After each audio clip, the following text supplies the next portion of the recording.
After a remarkable 10 years from Bungie, the Halo franchise was passed on to a new studio, one that was designed to carry on the franchise's legacy, 343 Industries. Before the first full Halo game created by them, Halo 4, was released, 343 released 4 other pieces of media. There was Halo Combat Evolved Anniversary, a port of Halo CE that was pretty fun to play because, well, it was just Combat Evolved. Just now it had a button that slapped on some pretty fucking horrendous graphics on top of it. There was Halo Legends, a group of small films that focused on different aspects of the Halo universe, and you should watch these videos here to learn more about them, cough cough. There was the Forerunner Trilogy, a set of novels that looked at the Forerunner Flood War and the firing of the Halo rings, and then there was the Kilo 5 trilogy. These books, released in 2011, 2012 and 2014, were one of the first pieces of expanded media released in this new direction that 343 was going in, and it was just fucking terrible.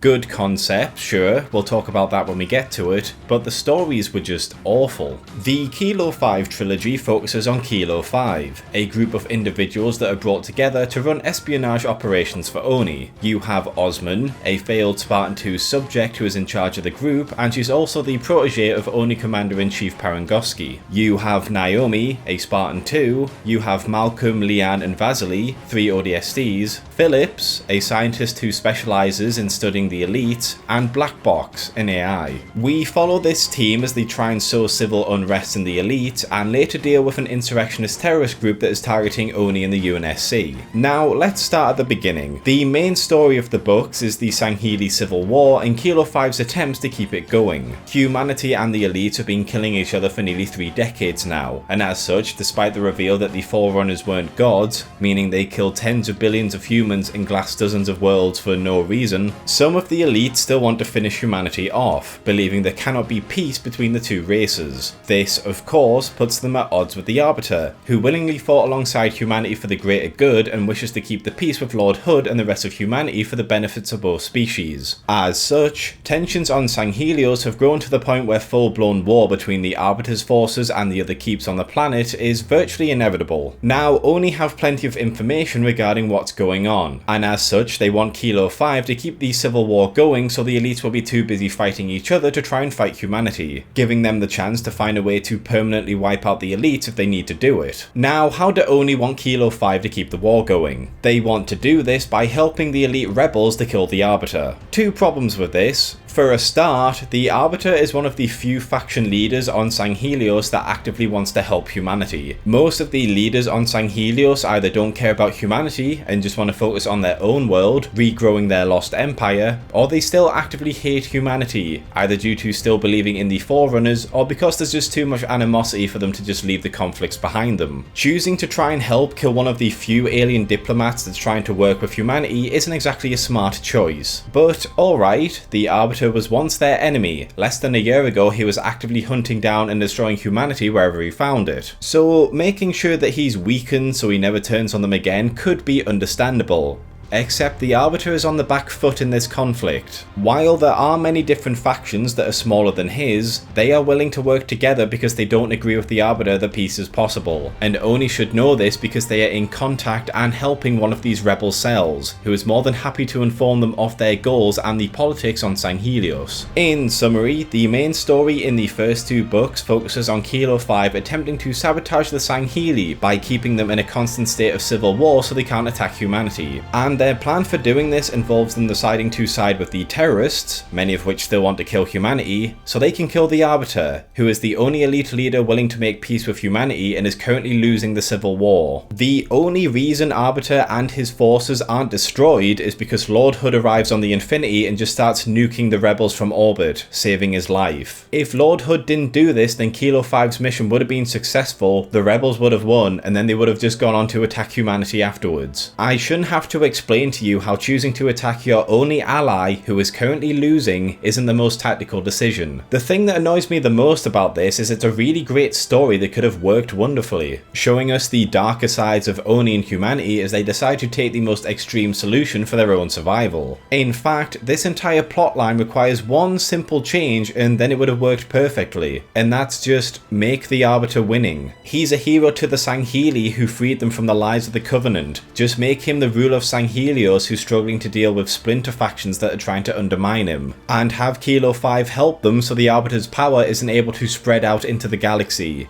It's really that simple. I'm also just a bit confused by the existence of Naomi here. By the end of the Human Covenant War, there were very few Spartan 2s left, and the ones that were alive were either missing in action, such as Red Team and Grey Team, or they were in active service and doing other missions elsewhere, such as Master Chief, Blue Team and Black Team. But Naomi is just here. She's just working alongside the other military forces on Earth, and yet throughout all of Halo 2 and 3 she just wasn't brought in to fight the Covenant forces near the portal or on the Ark. And in Ghosts of Onyx she wasn't asked to join the Blue Team and go and find out what happened to Onyx. She's just been around doing something, I guess. In the first part of this trilogy, alongside the Civil War storyline, we also see the continuation of Ghosts of Onyx, as Halsey, Mendez and the Spartans trapped in the Onyx shield world attempt to find out what it is and how to escape it. And for some reason they just go all in against hating Halsey. Now, what Halsey did was terribly unethical. The entire idea of the Spartan Project is probably one of the top 3 unethical things that Oni has allowed to happen in their entire history, and I'm more than happy for characters in universe to critique Halsey and the Spartan Project. However, this book doesn't critique Halsey or the Spartan 2 project, it just mindlessly bashes them as bad and leaves it at that. Throughout the entire Onyx storyline, and even parts of the other storylines where Naomi and Osmond talk about the project, they talk about how horrible the Spartan Project is and how much of a monster Halsey is, with Osmond even taking delight in arresting Halsey at the end of the first book. The same Osmond who has respect and admiration for Parangoski, the woman who allowed and funded Halsey and the Spartan 2 project in the first place. You'll add nuance and sympathy towards the woman who approved the Spartan 2 project, various assassinations and plenty of other horrific experiments, but the same level of nuance isn't written for the main subject of debate in the book. Don't worry, it gets even worse. On their journey, Halsey ends up having a private conversation with Mendez, the man who trained the Spartan 2s to be the warriors they are today. And once again, Mendez calls her out on what she did to them. This is the same man that willingly participated in experiments that made him beat, starve and physically exhaust children under the age of 10, doing things such as dumping them in the woods and leaving them for days to find a way home. Now, that's already bad enough, but remember, Mendez didn't just train the Spartan 2s, he then went on to willingly rejoin the training program to help train the Spartan 3s when they were being created, staying with the project even after seeing that the Spartan 3s he trained were sent on high-risk missions that ended up with 99% of them dead. Halsey experimented on 75 children, turning them into expert killing machines that were then used for highly specialized missions that would help solve the insurrectionist problems plaguing the UNSC. She cared for them in her own way and was capable of identifying who was who even when they wore identical armor, and they would later be instrumental in stopping the Covenant, and, as is the case with Master Chief, stopping the galaxy being destroyed several times. Mendez enforced very strict and severe military training on those same children, was allowed to leave the project after the training was done, came back to inflict the same harsh training on hundreds of other children, and when he saw that they ended up in suicide missions, he continued to do the training, even though he knew they would most likely die shortly after their training was done. Parangoski also allowed this project to be funded as well. Of all the people to use to criticize Halsey for the things she's done, these two people are the worst people you could have used for this because they are just as, if not more,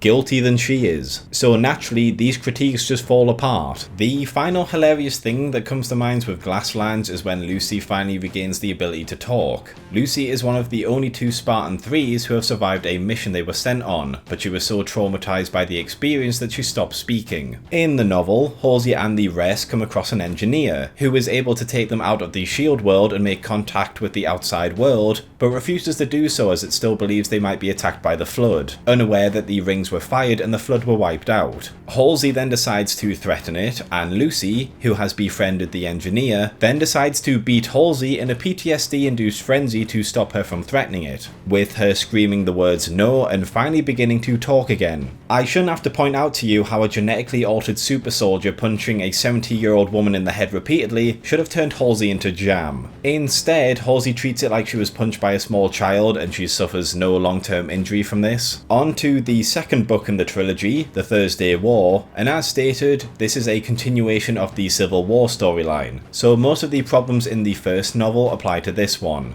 The subplot for this story, instead of being about Halsey and the Shield World, focuses on Julam Dharma after he was captured in Glasslands and held prisoner by Oni for their experiments. Overall, it's actually a pretty decent storyline. I like the idea of altering Sangheli crops so they become inedible and they'll just suffer a famine if released on Sanghelios. And Jul not really caring about the Forerunners, but after learning of the deaths of his wife and friend, decides to go out into the galaxy, build his own army by manipulating people's faith, and then having the Didact wipe out his enemies was a pretty solid idea, and then he's just not seen in the third book. His story in the trilogy ends here, and considering the lack of characterization that he receives in Halo 4 and 5, this is the last time he gets anything of substance. And it ends on a cliffhanger, and then by Halo 4 he's somehow just got an entire new Covenant working for him. It's not necessarily the full fault of the Halo 5 trilogy, maybe Travis wasn't allowed to keep focusing on him because 343 were going to use him in a game, but having us follow this character around for 2/3 of the trilogy only for him to disappear for the final part makes his story seem unfinished. It also just repeats the ending of the first novel. Glasslands ends with the team trying to find information on an insurrectionist who is threatening the UNSC.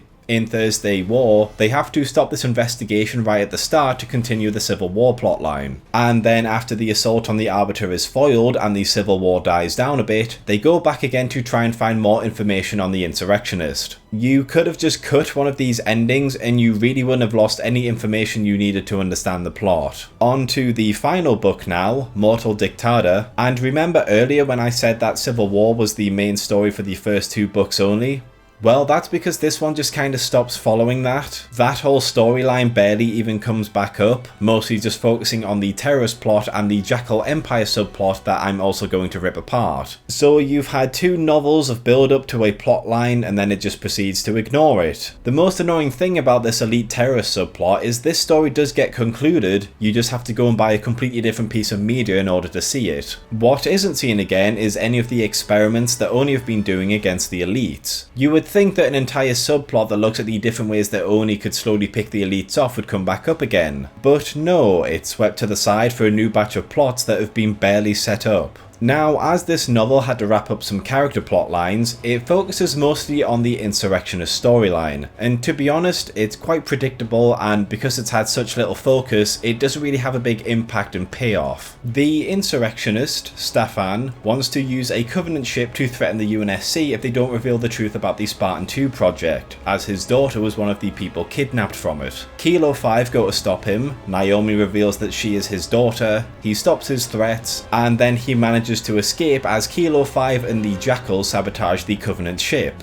End of story. That about sums up the plot, and like I said, it's about as predictable as you expect. Now, the subplot for this novel is the idea of the Jackals coming together, putting their greed and personal ambition aside to unite as one giant empire and taking control of the Covenant sections that are now in chaos after the Great Schism. I think a lot of people would agree that this is quite a unique storyline to introduce into the Halo franchise. The Jackals tend to be underappreciated, having no noticeable plot lines in the games and barely any interesting plots in the expanded media. So seeing this idea of a great united Jackal empire that you might have to fight in the future games could have been great. Unfortunately, not only does this trilogy not have a lot of time to lay the groundwork for this idea, as they're in the final novel and they spent the previous 2 on completely unrelated plot lines, but by the end the only thing that comes from it is the Jackals try and take the Covenant ship for themselves, which doesn't work. So by the end the Jackals have done nothing throughout their entire storyline, and this plot point has never been brought up in any other piece of Halo media since. There's also a small detail that makes no sense, and that once again involves Halsey. When Naomi is going through her memories, she has a memory of Halsey telling her that her father gave her away to Halsey and that he doesn't care about her being returned to him. This is completely at odds with the fall of Reach and most of the other pieces of Halo media that focuses on the Spartan 2 training and the personality of Halsey, where she's completely upfront about what happened to them. This brutal honesty is why the Spartan 2s tend to be less angsty about their situation than what you would expect, as they're aware that they most likely don't have a family to go back to, and that what was done to them was horrible, but necessary for humanity to survive. Having Halsey say this lie just makes her seem needlessly cruel for no reason. Again, this trilogy when it comes to Halsey is just terrible. And that is the Halo 5 trilogy, a set of incoherent, half-baked, and character-destroying novels that should have served as a good indication of what Halo was going to be like under the tenure of 343 Industries.